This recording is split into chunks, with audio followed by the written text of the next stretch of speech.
Hello there, football fans. Welcome to the Mercurial Trequartistas Gamecast, your weekly dose of Premier League passion, predictions, and proper football talk.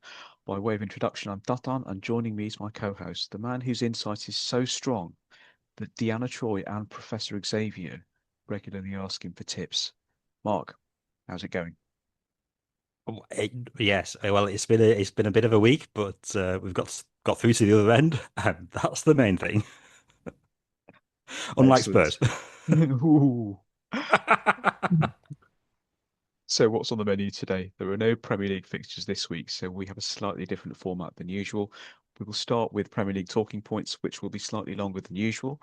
And this week, there will be no fantasy football segment. It will be back next week, of course. And we will round things off with our third segment, the Obscure Facts section, which is gathering momentum like an investigation by Theo Kojak, also untold. So let's dive straight into it. Lots to sort of get through. So, Mark, let's focus quickly on the England squad. So, who's going and who's staying? So, England head into the final phase prior to the World Cup as one of the tournament favourites. We've qualified comfortably and stabilised quickly under Tuchel. He's imposed a clear selection philosophy that's focused on, I would describe it as form and tactical discipline. And I think players who are assured of travelling, barring injury, are Kane, Rice, Bellingham, Saka, Foden, and Pickford as well. But certain key battles do remain in inside other positions, so fullback, the midfield, and sort of backup strikers. What do you reckon? Ooh, yeah, the friendly last night, it was a chance for Tuchel to have a look at a lot of players that are probably sort of, you're looking at more of sort of your backup players, your reserve players. Um, I know you said Foden should be a guarantee, but I'm not sure. Foden looked last night Mm, like a player that isn't sure if he's going to make the cut. mm, Um, it was it was a lower profile performance from him last night, and the suggestion is that he might be leaving City, and the appearance he made from the subs bench in the final the other week might have been sort of like a farewell thing. I think there's a few positions up for grabs there because if we're assuming Bellingham is guaranteed, Rodgers looks fairly certain. Foden might struggle to get in there. So I don't know. I think last night raised more questions for me about whether or not Foden is going to be guaranteed for Tuchel's squad. yeah. The performance itself was, I mean, it was a by the numbers friendly. Really, it wasn't exciting. Bowen, I thought, did really well, and I could see him making the cut for the squad. I was surprised by Watkins' absence, to be honest, but there's still time for him to play his way in there. But, yeah, I think looking at who Tuchel played and didn't play last night, I think it's fairly safe to say most of his first choices probably didn't play last night. Mm. We'll have to see if anybody's managed to change his mind from this friendly. There's still another one to play, isn't there? It's Japan. Japan's coming up, On Tuesday night, so so yeah.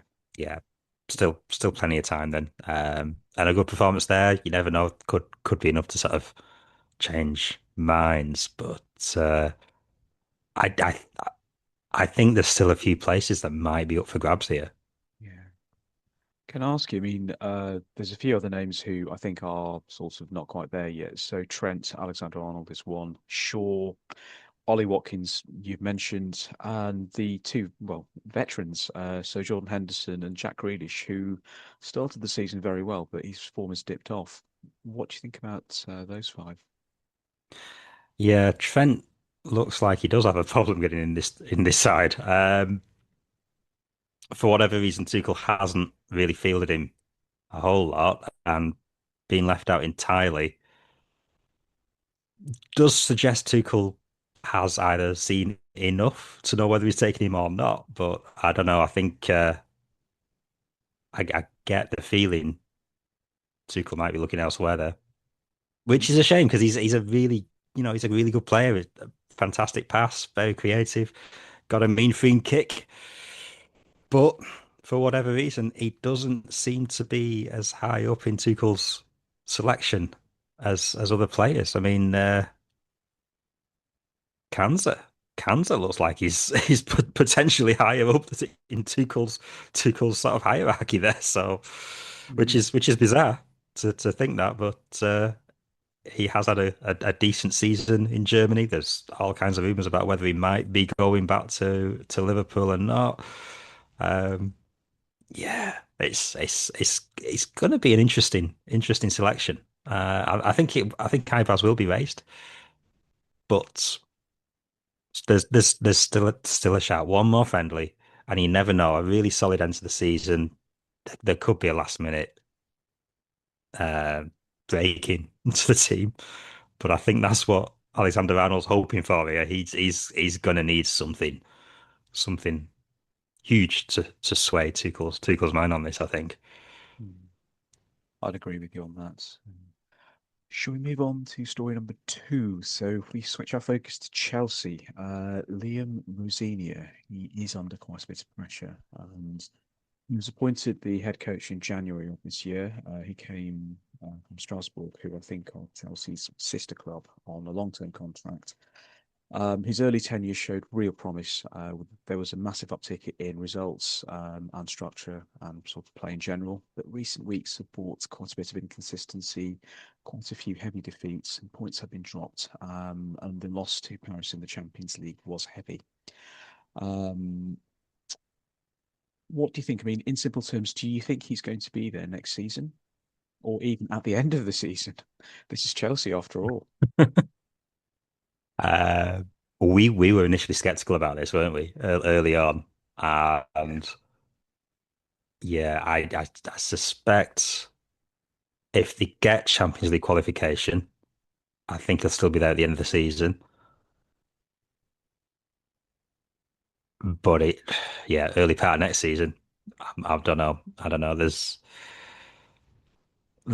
some strange. I mean, Chelsea. I mean, they've had a high frequency of managers over the years. The Vizini appointment.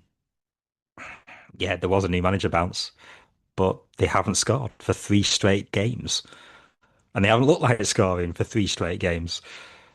And then you've got all this attention on other stuff. I mean, pre-match huddles. Do you? Do you not? Do you include the ref? Who knows? But it's there's there's something disjointed going on there, and I'm not sure all the players have necessarily bought into Project Rosenia on this one. So I don't know. Maybe more pre-match huddles will fix it.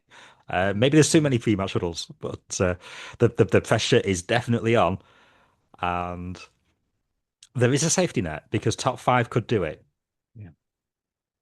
You'd think they could get top five. So yeah, Champions League qualification, it'll probably be safe. But next season, if there isn't an improvement in performances, they'll move again. They'll go again, and somebody else will come on in. So Yeah. it's it seems to be the fashionable way at the moment for football. It's very trendy to go through the managers like with in a way that we've not really seen at this pace. I mean, Forest and Spurs, this has been ridiculous this season. Between them, they're nearly in double figures.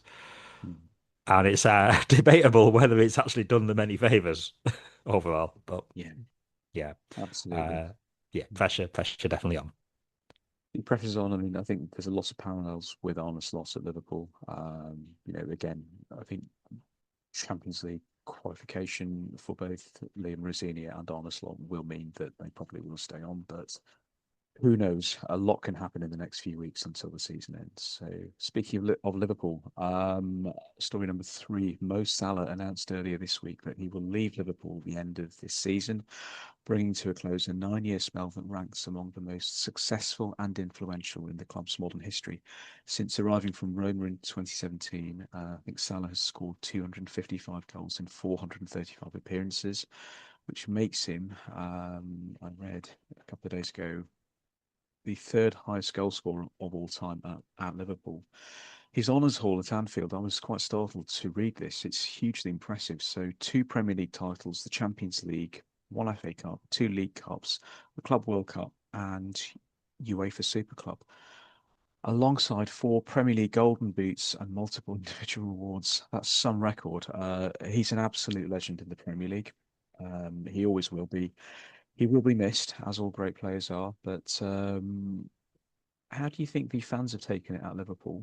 And I mean, because we've spoken about this off camera, but there's a lot more that's going on behind the scenes at Liverpool. Any thoughts? Yes, I think there was probably maybe not as much of a shock as it might have been a few months ago. He signed the contract. Things seemed to, he was scoring early on, bad run, and then that post-match interview, and it all went off. I think realistically, most supporters probably looked at that and thought this could be the beginning of the end of his time at the club.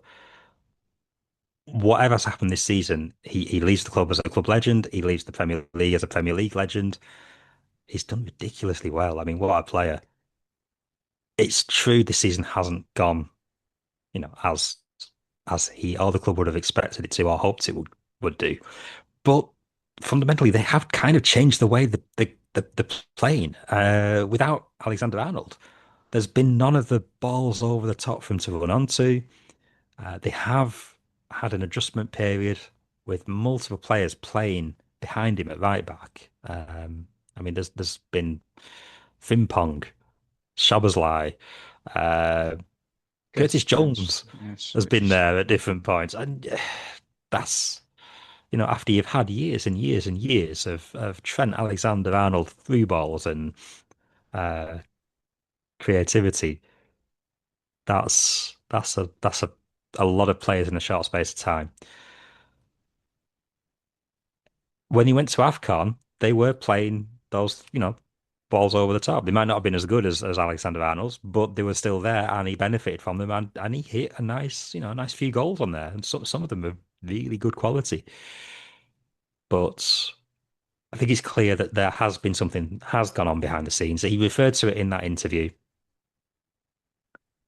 If your big name players are wanting to leave, then there is a problem, and it's either a problem with management or the team members, uh, promises from the board.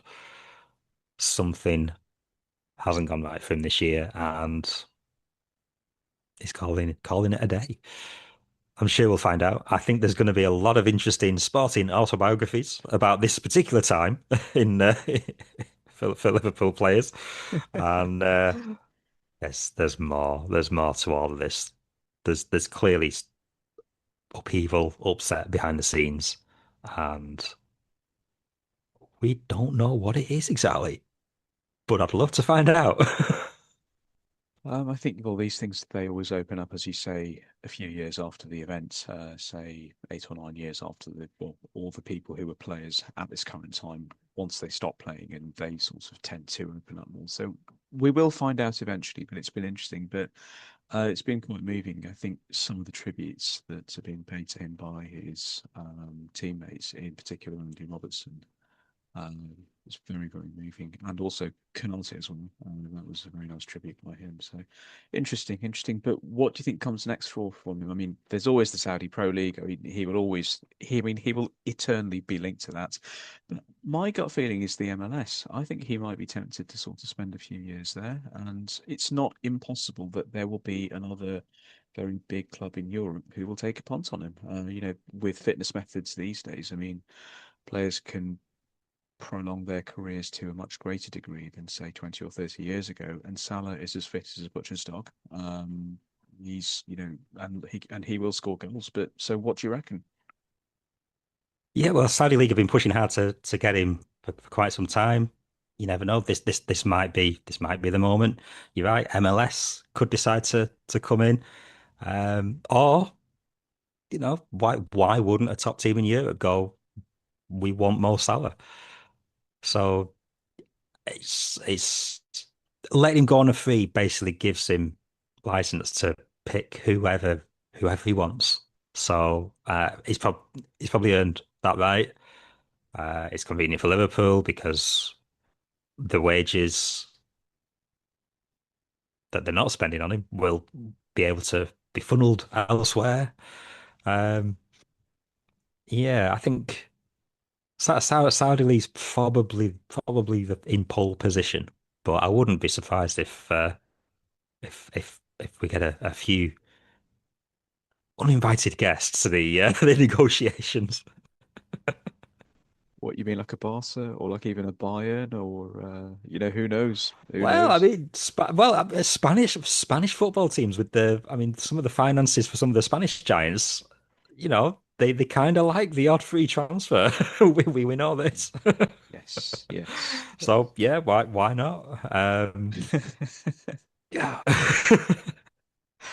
We move on to story number four, which is a very heartwarming story. I mean, Roy Hodgson has made a feel-good comeback to football as interim head coach of Bristol City. So he's come back to the club where his career as a manager first began more than 4 decades ago in 1982, which was incredible to read about. So at 78 years old, Hodgson brings a wealth of calm experience and perspective. He's managed at the very highest levels of club football. So I think Fulham, Palace, Inter Milan, and Liverpool have been the clubs he's been with. He's also been an international manager with England and Switzerland as well. So I think the club have framed his result as being more about short-term results with a clear emphasis on trying to restore standards and belief during the final stretch of the season. But I read about this. There was just a big smile on my face. Uncle Roy is back. Was there any doubt? Bristol City, a run of what, one win in nine? Oh, standards dropping. Who do you call? Who are you going You to get a call? helicopter airdropping Roy Hodgson by parachute. There's explosions behind in the scenes, and he's floated into to Bristol. You know, we Ironically, he has referred to his previous stint at Bristol as nothing short of disaster. So maybe this is his redemption arc for Bristol this City. is his redemption arc. It feels a bit like the Expendables, like Sly Stallone and Statham, and like all the mercenaries. But we have Tony Pulis, Big Sam, Uncle Roy, Harry Redknapp. They could form the footballing Expendables. That would Yep. be awesome, absolutely awesome. The Sam Allardyce campaign never stops. Never, never ever. So, Yeah, but I think going back to City's bad run, I mean, where are they now? There's 7 games left, and yeah, mathematically, relegation isn't happening. There is a big gap for the playoffs, but do you know what? 3 straight wins and the other team slipping up, and all of a sudden they might be in with a chance of sneaking into the playoffs by the back door. And if that happens, do they keep Hodgson? Because that would be some achievement. That effectively seven games a bust for the playoffs. So yeah, a I difficult hope one to he. start off with. I think that it's Charlton away, isn't it? So Yeah. yeah, see what happens. Some of his post-match interviews are absolutely classics as well. So yeah, if he brings any of that to the championship, it'll be incredibly entertaining. I mean, on a serious note, I can remember. I think it was England had qualified for the World Cup. I think it was in 2014, and the draw for the World Cup had taken place. And it's always the case that it's a big day in the world of football and news in general. But I think this was the day that Nelson Mandela passed away. And so the draw for the World Cup took place, and obviously the English press they interviewed Roy Hodgson. He was England manager, and the words he said during that interview, they will always stick with me. He was so incredibly gracious. I mean, he said that normally this day, the draw for the World Cup, where people know which groups they will be in, it's the biggest piece of news on the planet. All news outlets focus on it, but it's not about that today. We have lost the giants of a man, a truly incredible soul. And he spoke a bit about how in the 2010 World Cup, he was actually in South Africa, and he managed to meet Nelson Mandela. So um, there's a lot of decency about Roy Hodgson, and I wish him well for this tenure. And I think if they succeed, I think he might stay on. I really do, and that will be something. But I hope he takes care of himself, and I hope he does very well. Yeah, one of football's gentlemen. Yeah, and yeah, Unequivocally, never know. You yes. never know. Yeah, If yes. this does work out for the playoffs, this would be amazing. Well, if we move on to story number five, so it's a slightly controversial one. It's founded more in rumor than anything, but Richard Keys has put forward rumors that in a blog post that the Public Investment Fund, so that's the vehicle that sort of runs football in Saudi Arabia, and they are the owners of Newcastle United, that they are exploring a sale of Newcastle United. They've said privately that the project is over. They've floated a notional value of £1 billion, though he described this as a whisper. As is always the case in football, these rumours have gained traction in the last few days, and a narrative has emerged in parts of the English media, certainly, that Premier League financial regs have limited PIF's ability to sort of use their massive wealth to sort of build a team in the same way that Chelsea, City, and historically Blackburn have done. But do you think there's any truth to this? Do you think PIF have thrown their toys out of the pram and they want to move I on? yeah, I'm hesitant to sort of guess either way on this. I think the investment fund came out fairly quickly to deny this. So if we go off what we do know, they definitely had 2030 in mind. It was nicknamed Project 2030, and that was supposed to be the target year to make Newcastle the biggest club in the world. Now, okay, we're sort of early 2026, and Newcastle probably won't be qualifying for the Champions League next season. And that's a big ask to put that, make that dream a reality. So if we do wander into the, well, what if they miss the deadline? What if it doesn't happen by 2030? Are these rumors an indication that they've kind of lost faith that they can break the current financial system to make this work in a way, like you said, that City and Chelsea were able to take advantage of before certain rules came in? And if they are losing faith as to whether or not they can make that happen, then I could see them changing their minds and thinking, well, if we can't do it under this current framework, maybe checking out early is better than committing and not achieving. It's a tough one because the fans, especially, I mean, they were really excited when they went ahead. There were some concerns about the ethical side of things, uh, but if a club that is as rich as Newcastle, and they have got very, very rich owners, can't crack the system, does that put off other similar wealthy owners from investing or trying to get into the game? There's a few scenarios here that are worth having a look at, but yeah, the crazy rich slash state owned football club business model, maybe it is endangered if they don't believe they can crack the current system. But the flip side of that, the argument would be that the systems that are now in place for profit and sustainability, is that indicative of them actually being effective? Because the concern has always been that, certainly this was the case over the last 25 years or so, that very wealthy individuals, they had just turned up and sort of snapped up big football clubs in the UK, and they were just happy to pour money into it.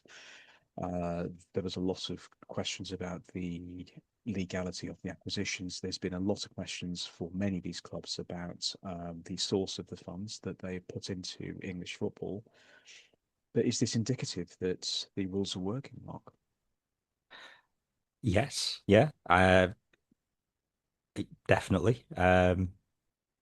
But it's it's a messy one because, like you say, you don't want owners coming in that are going to either ruin the club or, you know, completely distort um, a club's finances for, raising the status and anything like that, or being too cavalier with the accounts and and putting themselves in danger. Um, so yeah, you could argue that the design of that framework is doing its job. But then the supporters who might not, they might not care about that side of it. They'll be looking at other clubs and thinking, well, it was okay for Chelsea, it was okay for City, it was okay for PSG. And they're now in places where without their ownership, they wouldn't be in. So I mean, football finance, it's a complicated thing anyway. I think we should focus a bit also on clubs that are playing inside the rules and are making it work. And Brighton, amazing. Brentford, amazing. Also, we're Yeah. seeing a glimmer with like Sunderland as well. What they've achieved this season with. I mean, like nobody thought that they would achieve what they've done, and they are clearly playing inside the rules. And a bit higher up the table, there's one club whose owners they are not all that popular with all fans at the moment. Sorry, with all of their fans at the moment, but that's Liverpool. FSG Mm, manage that club in like a very sustainable yeah. way, and full credit to them. Yeah, Bournemouth and Brighton have both got very, very good models. I think when it comes to sort of Newcastle, and I'm going to include Aston Villa in this as well, Agreed. um, they have been effective, probably by the current rules more than most, in a way that they've had to sell players to balance the books, and it's cost them. If Newcastle would have been able to keep hold of Anderson, uh, they'd be in a stronger position.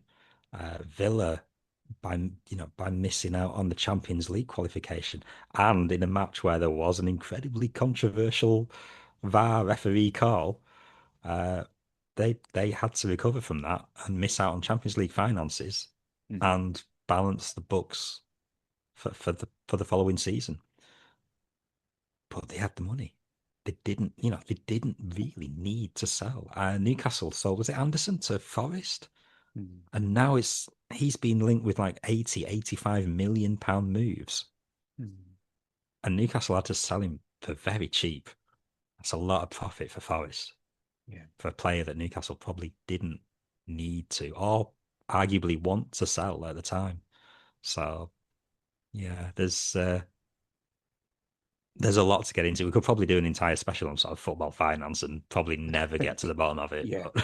But That's definitely one to think about. But it's a very, very interesting topic, but it's relevant because I think, the very heart and soul, and by that I mean the way clubs operate, they are under threat unless they act in a sustainable way. And then if we move on to segment three, the obscure fact section, we don't have a fantasy football segment this week due to there not being any Premier League fixtures. But I'm just going to pass over to you, Mark. If you go through today's obscure fact, that'll be brilliant. okay then. Right. Well, my obscure fact is the time that Scotland qualified for the World Cup but refused to go. Ooh. The year, the season this involved was 1949 to 1950, and FIFA basically awarded two spots for the British Home Championships. The winner and the runner-up would qualify for the World Cup. The Scottish FA basically turned around and went, "No, if we don't win the British Home Championships, we're not going to the World Cup." And I don't know whether this was along the lines of, well, if we're not the best in the British Home Championships, then, how can we possibly be the best in the world? I don't know. I don't know what the thinking was. It's a bit bizarre. But basically, they finished runners up. They had the qualification spot, and they stuck to their guns and refused flat out to go. England players got involved and spoke up and tried to convince the Scottish FA to change their minds. Scotland players, management tried to change their minds, but the Scottish FA were absolutely intent on sticking to their standards and flat out refused to go to the World Cup. So who knows? Maybe they could have won it. We'll never ever find out. You've got to admire them sticking to their principles. One should always do so, of course. But I had no idea that happened. And Yeah. as They for did offer the Scotland, place to other countries. Uh, they offered they offered it to France. They also said no. They offered it to Ireland. They also said no. And I think they got really desperate then, and I think Portugal might have had an offer. They also said no. So the answer was they reduced the number of teams that were going to compete in it that year. And instead of it being a 16 team tournament, I think it went down to 13. It would never happen now. no, no. But no, but a very quick note on the home nations. So Wales unfortunately haven't got through. Neither have Northern Ireland. It's a real shame. It would have been wonderful to have seen at least one of them, if not both, in the World Cup. Scotland are going, England are going. Um, yeah, it should be a good tournament. Yeah, plenty to look forward to. Yep, should be fun. Absolutely. So that's all we have time for this week. So until the next time, keep the faith and please like and subscribe to our channels on various social media. Get involved there if you're so inclined. We are back sometime next week with more TMTG goodness. Till the next time, until all are one.